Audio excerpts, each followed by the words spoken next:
They think power comes from corner offices and board titles. They believe authority sounds like raised voices and finger-pointing across glass conference tables. That's exactly the kind of thinking that got this whole mess started. I'm Michael Peterson, 47 years old, and I've been managing enterprise networks since before these kids knew what a firewall was. 22 years in the business, started right after my Navy discharge when the Pentagon decided my cybersecurity unit was redundant due to budget optimization. Funny how they always use clean words for messy situations. I wasn't at TechFlow Solutions to impress anybody that Tuesday morning in downtown Austin. I was there for a routine security audit before their $500 million merger with some European fintech company. Standard procedure when you're handling other people's money and the SEC is watching every keystroke. My laptop was already pulling diagnostic data from their cloud infrastructure when the trouble started. The 47th floor conference room had wall-to-wall windows facing the Austin skyline, all steel and glass trying to look important. Inside, a dozen executives were video calling with their European partners, and the connection kept dropping every few minutes. Audio cutting out, screens freezing. That familiar dance of technology not cooperating when it matters most. I was monitoring network traffic from a corner table, watching data packets struggle through their overtaxed system like cars in rush hour traffic. The problem was obvious. Their video conferencing platform was hogging bandwidth during peak trading hours. Classic resource management failure. But nobody was asking for my opinion. Brandon Walsh, 28 years old, Chief Innovation Officer with a Stanford MBA, who'd never actually innovated anything except new ways to waste company resources, was getting red-faced pointing at screens like that would fix the latency. His father Richard had fast-tracked him through every promotion since he graduated, the kind of nepotism that makes good engineers quit and incompetent ones stay comfortable. The European call was falling apart in real time. Voices cutting in and out, presentations stuttering, those awkward pauses when nobody knows if the other side can hear them. I could see the bandwidth allocation charts on my screen. Their system was choking on its own ambition. "Are you still there? We're losing your audio again," came the voice from Brussels through the speakers. Brandon spun around the room, looking for someone to blame, and his eyes locked on me. "You," he said, loud enough for everyone to hear. "You're the IT guy, right?" I looked up from my diagnostic screens. "I'm Michael Peterson. I'm here for the pre-merger security compliance review." "Great. This network is garbage. Fix it now." I kept my voice level, professional. "I'm not your employee, Mr. Walsh. I'm contracted through Cloud Secure Systems for regulatory assessment only." That phrase, "not your employee," hit him wrong. His face went from frustrated red to angry purple. "I don't care who signs your checks. This call is costing us millions. Make it work." The room went quiet, except for the Europeans asking, "Hello? Are you still there?" through the speakers. Everyone was watching now, investors, board members, his own father, suddenly interested in the show Brandon was putting on. I explained the bandwidth allocation issue in simple terms, suggested they reschedule the call during off-peak hours when their trading platforms weren't consuming most of their network capacity. Basic network management, the kind of thing any competent IT department would know. But Brandon was past listening to solutions. "Are you telling me how to run my company?" His voice cracked on the high notes like a teenager arguing with his parents. "Do you know who I am?" "I know exactly who you are," I said quietly, and I did. I'd seen his type in the military, officers who confused rank with competence, who thought loudness equaled leadership. They usually learned better when the bullets started flying, but in corporate America, they could coast on daddy's connections indefinitely. The European partners were still on the line, audio cutting in and out, listening to their potential merger partners' executive team have a public meltdown over technical difficulties. Professional as always, then Brandon did it. The thing that changed everything. He pointed at the door like some movie villain and raised his voice loud enough for the entire floor to hear. "You're fired. Security will escort you out. Send your final invoice to accounting." The statement hung in the air like smoke from a gun nobody meant to fire. The European call went silent. Even the network traffic seemed to pause for a moment. I stood up slowly, methodically closing my laptop and coiling my network cables. 22 years of systems engineering teaches you to document everything, and I'd been recording performance metrics since I arrived. Every bandwidth spike, every failed connection, every unauthorized access attempt, all timestamped, all logged, all admissible. Understood, I said, sliding my laptop into its case. Good luck with your merger. Brandon smiled like a man who thought he'd won something. He had no idea he'd just fired the only person who understood how their infrastructure actually worked. I walked out while he was still lecturing the room about accountability and getting results. The elevator down was smooth and quiet, exactly the kind of smooth you get when systems are properly maintained by people who understand how they actually function. From the marble lobby, I made 3 phone calls. First to my supervisor at Cloud Secure Systems, explaining the contract termination. He laughed, not surprised, just tired of dealing with tech executives who confused bluster with business sense. Document everything, he said. Send the compliance report as is. If they want to fire the auditor before the audit's complete, that's their SEC problem, not ours. Second call was to my lawyer. When you're handling financial services infrastructure, every change has to be documented for regulatory compliance. Contract terminations, access revocations, system modifications, the lawyers love paper trails almost as much as the regulators do. Third call was more interesting. Gerald Murphy at Alpine Financial had been trying to expand their Austin operations for months, but they couldn't find infrastructure that met SEC requirements for their trading platforms. We'd worked together before when they needed emergency cybersecurity consulting, and he knew quality work when he saw it. Michael, good timing, he said when I reached him. We just heard TechFlow might be having some technical difficulties. Anything to that rumor? I told him the truth. Their current network management contract had just been terminated, and their infrastructure would be reverting to baseline configuration within hours. If Alpine was still looking for enterprise-grade systems in Austin, this might be an opportunity worth discussing. We arranged to meet for lunch at Moonshine Patio Bar and Grill. No urgency, no drama, just 2 professionals discussing business opportunity over good Texas barbecue. I drove home to my North Austin apartment, made coffee, and opened my laptop to begin the most important part of my day. See, when you're managing enterprise cloud infrastructure for a financial services company, you're not just flipping switches in some server closet. You're controlling access permissions, security protocols, data routing priorities, backup systems minus the invisible foundation that keeps a trading platform moving millions of dollars per second without hiccups. And when that management contract gets terminated, those systems don't just keep humming along out of loyalty. Contract terminated means premium services discontinued. Systems revert to baseline configuration. Everything documented, everything legal, everything by the book. I didn't sabotage anything. Sabotage implies malice and emotion, and this was pure procedure. When a management contract ends, you follow established protocols. It's like a lease expiring on a luxury apartment. The tenant doesn't get to keep the premium amenities just because they've gotten comfortable with them. The first change was network priority routing. TechFlow's high-speed trading platform went from dedicated fiber channels to shared bandwidth pool. Not broken, just not special anymore. Their data packets had to wait in line with everyone else's: email, web browsing, cat videos. In high-frequency trading, milliseconds matter, and they just lost their fast lane. Next came security access protocols. The custom authentication tokens I'd configured for their executive team had expiration timers built in minus standard security practice. 8 hours after contract termination, those tokens would expire automatically. No active management contract meant no authority to issue new ones.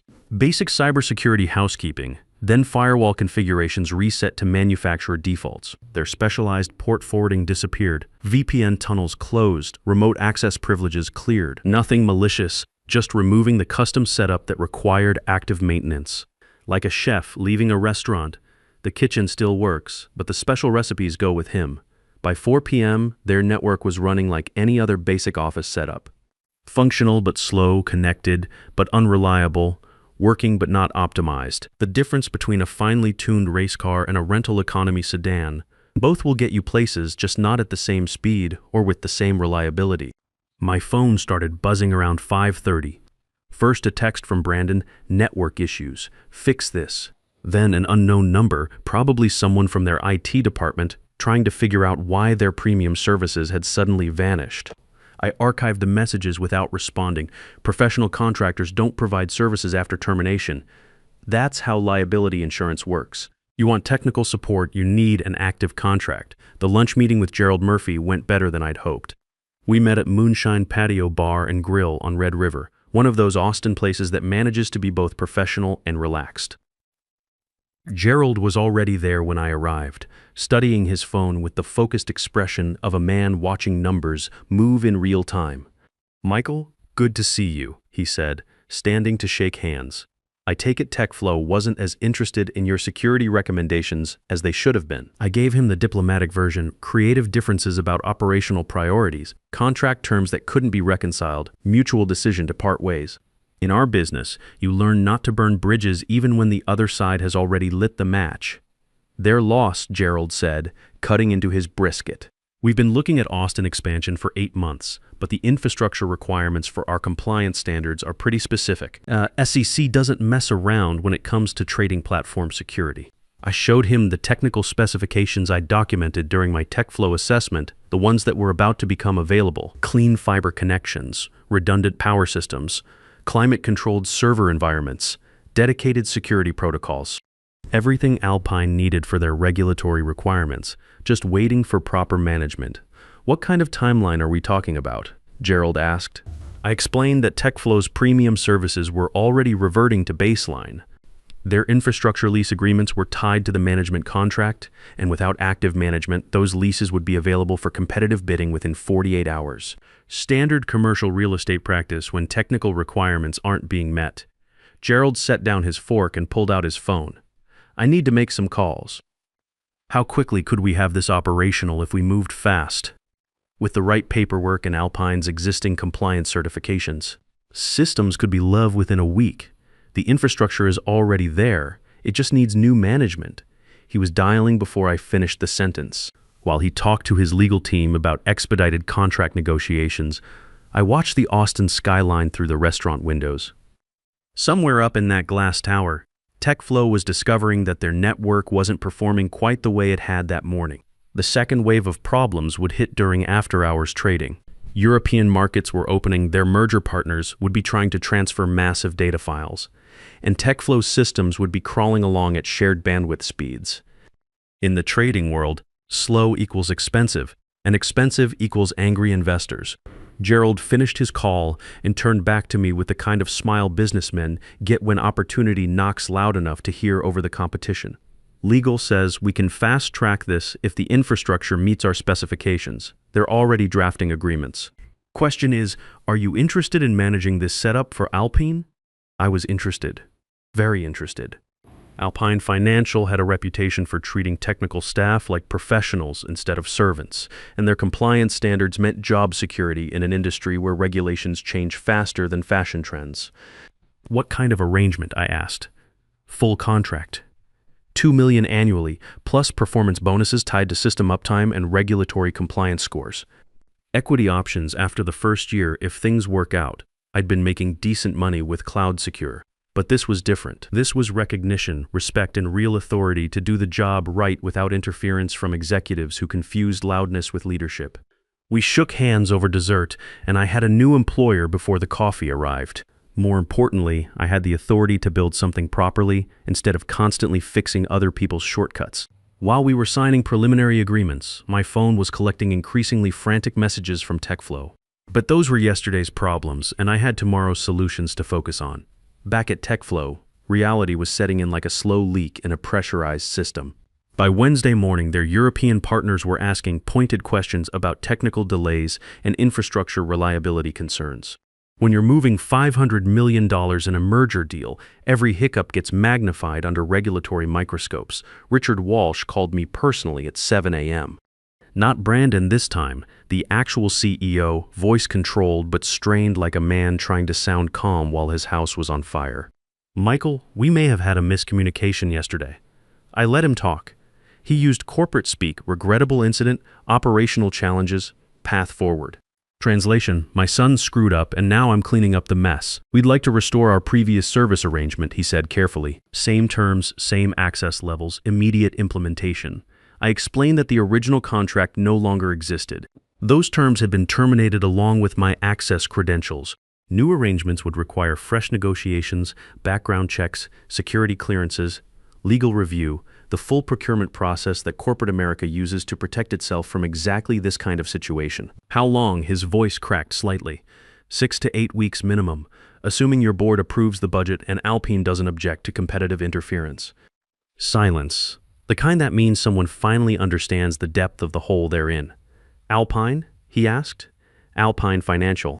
They acquired the infrastructure management contract yesterday afternoon. Very professional organization, excellent compliance record, more silence. Then, that's our infrastructure. Was your infrastructure. The lease agreements were tied to active management contracts. No contract, no priority lease status. Alpine made a competitive bid for immediate takeover. I could hear him breathing through the phone, probably doing the math on what this meant for their merger timeline, their trading operations, their regulatory compliance status. What would it take to reverse this arrangement? I walked him through contract law basics. Alpine had already transferred deposits, signed agreements, scheduled technical installations. Reversing that would require Alpine's consent, penalty payments, legal complications that could drag on for months. And Alpine wasn't interested in complications. They had their own expansion timeline to maintain. The call ended without drama. That's how you know the damage is permanent, when the shouting stops and reality settles in. Meanwhile, Alpine's technical team was already moving. Gerald had called in favors to expedite the paperwork, and by Wednesday afternoon, we had legal clearance to begin infrastructure transition. Professional, efficient, no wasted motion. I met their lead engineer, Patricia Coleman, at the building Thursday morning at 6 a.m. Former IBM systems architect, 20 years of enterprise experience, the kind of person who treats critical infrastructure like the serious business it actually is. We walked through the facility together while TechFlow's staff watched from their conference room windows. Clean setup, Patricia said, examining the server rooms. Whoever designed this knew what they were doing. Thanks, I spent 3 months getting the specifications right. She smiled. Job security through competence. I like that philosophy. The actual transition took 18 hours, not the 3 hours I'd originally mentioned to Richard Walsh. Real infrastructure moves require documentation, testing, verification, backup procedures. You don't just flip switches when you're handling other people's money. But by Friday morning, Alpine was running full operations with zero downtime. Their trading platforms hummed along at optimal speed, their European data transfers completed on schedule, their backup systems properly configured and tested. Everything TechFlow had been paying for, just under different management now. TechFlow, meanwhile, was operating on basic business internet. Fine for email and web browsing, completely inadequate for moving millions of dollars through global markets at microsecond speeds.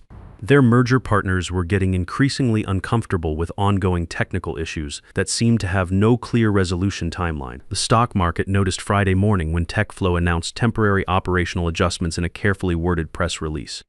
Financial services companies don't announce technical problems unless they're serious enough to affect business operations, and investors know how to read between corporate lines. TechFlow shares dropped 7% in the first hour as algorithmic trading systems flagged the announcement. By lunch, they were down 15% as analysts started asking questions about operational continuity and merger viability. The SEC opened a preliminary inquiry about their compliance status during the transition period. Brandon sent me one final message around noon. This isn't over. My father has connections you can't imagine. I archived it along with the others. Evidence matters when regulatory investigations start asking questions about contractor disputes and operational disruptions. Gerald Murphy called that afternoon with an update on Alpine's expansion. Systems are running perfectly. Patricia says she's never seen a cleaner infrastructure handover. Whatever you built over there, it's exactly what we needed. Alpine Financial announced their Austin expansion that same afternoon. New staff, new clients, new trading capabilities enabled by recently acquired enterprise-grade infrastructure. Their stock jumped 6% on the news as investors responded positively to their geographic diversification and technical capability expansion. The contrast was impossible to ignore. One company announcing technical problems and operational challenges while their stock price collapsed. Another company announcing expansion and enhanced capabilities while their stock price climbed. Same week, same city, same infrastructure, different management approaches.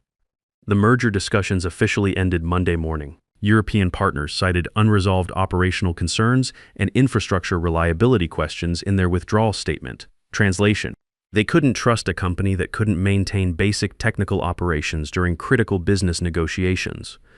Richard Walsh held a damage control press conference, using phrases like strategic refocusing and operational optimization.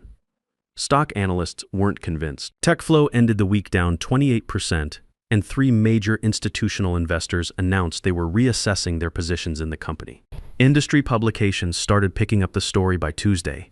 Not the personal details. Nobody cares about executive tantrums, but the business implications. How quickly enterprise operations can collapse when key technical relationships are mismanaged. How infrastructure expertise has become critical competitive advantage in financial services. The lesson was spreading through executive circles. Treat your technical people like professionals, or watch your competitors hire them away along with your operational capabilities. 6 months later, the full scope of what happened had settled into Austin's financial services landscape, like sediment after a flood. TechFlow was still operating, but barely. They'd moved to a smaller office space in a lower rent district, their trading operations now handled through leased facilities with shared infrastructure that couldn't support their original client base.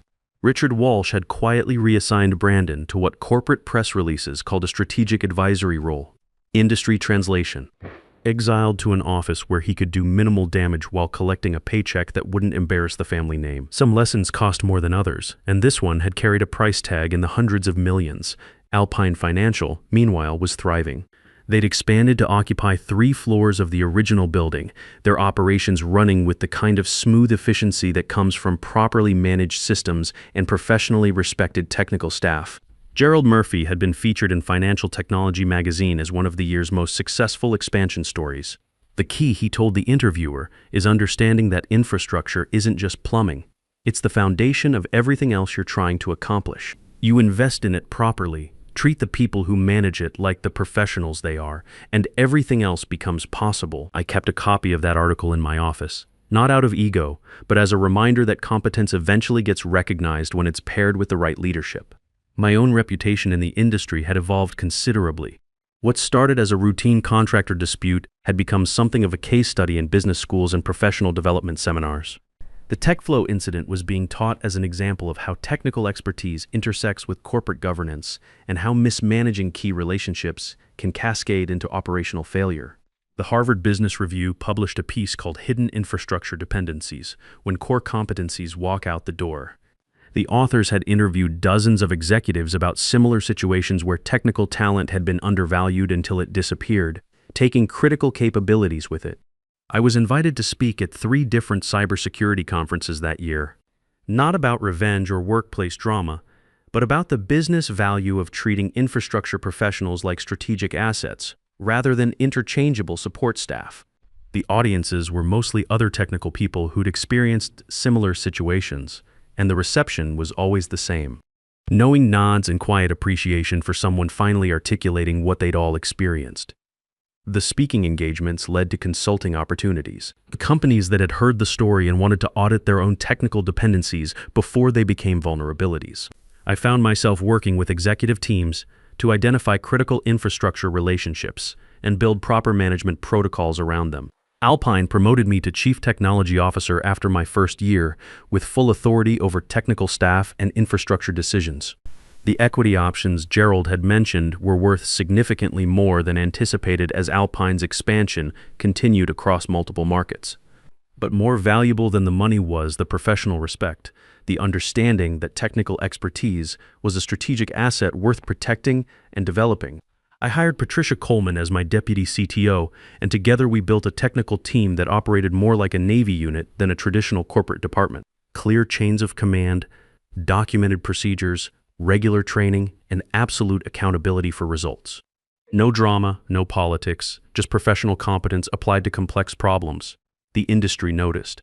Alpine's technical reliability became a competitive advantage that attracted larger clients and more sophisticated trading operations. Other companies started trying to recruit our staff, but we'd built something they couldn't easily replicate, a culture where technical expertise was genuinely valued rather than just tolerated. Meanwhile, TechFlow continued to struggle. They'd hired 4 different IT consulting firms trying to rebuild what they'd lost. But enterprise infrastructure isn't something you can patch together with contractors and good intentions. Their client base had migrated to more reliable platforms, their regulatory compliance remained questionable, and their operational costs had tripled due to inefficient systems and redundant vendors. I ran into Richard Walsh at a conference in Dallas 18 months later. He looked older, grayer, the way people look when stress becomes permanent. We exchanged polite nods but didn't speak. Some conversations aren't worth having twice, and we both understood the situation perfectly. The final chapter came 2 years later when TechFlow was acquired by a larger firm in what the press called a strategic consolidation. Industry translation: they were bought out to eliminate a struggling competitor and absorb their remaining client contracts. The acquisition price was less than half their peak valuation, and most of the original staff were let go during the integration. Brandon Walsh had left the financial services industry entirely by then, reportedly pursuing opportunities in real estate development. I heard through industry channels that he'd learned to keep his opinions about technical staff to himself, though whether that represented genuine wisdom or just expedient caution remained unclear. The broader lesson had spread throughout Austin's financial technology community. Treat your technical people like professionals, understand what they actually do for your operation, and build systems that can survive personnel changes without operational collapse. Companies that learned this lesson thrived. Companies that didn't found themselves struggling to explain technical failures to increasingly skeptical investors. I kept working, kept building, kept solving the kind of complex infrastructure problems that most people never see but everyone depends on. The work itself hadn't changed much. Networks still needed management. Security still required vigilance. Systems still demanded professional attention. But the context had evolved. Technical expertise was no longer taken for granted, and the people who possessed it were treated accordingly. The building still hums along efficiently. 3 floors of Alpine operations running smooth and profitable, while the space that once housed TechFlow's executive conference room sits empty, waiting for new tenants who hopefully understand the difference between loudness and leadership. Infrastructure doesn't remember personal disputes or corporate drama. It responds to competence, respects preparation, and rewards those who understand how complex systems actually function. Everything else is just noise that fades away while the real work continues, one properly configured network at a time. Some stories end with dramatic confrontations or emotional reconciliations. This one ended the way most professional situations actually conclude, quietly, with documentation and with everyone understanding exactly where they stand going forward. Power doesn't announce itself with corner offices and raised voices. It sits quietly in server rooms and contract clauses, waiting patiently for those who mistake volume for authority to discover the difference between what looks important and what actually matters. In the end, respect isn't something you can demand from a podium or inherit from a family name. It's something you earn one properly configured system at a time, one professional relationship at a time, until the day someone tries to fire you and discovers they just handed their entire operation to the competition.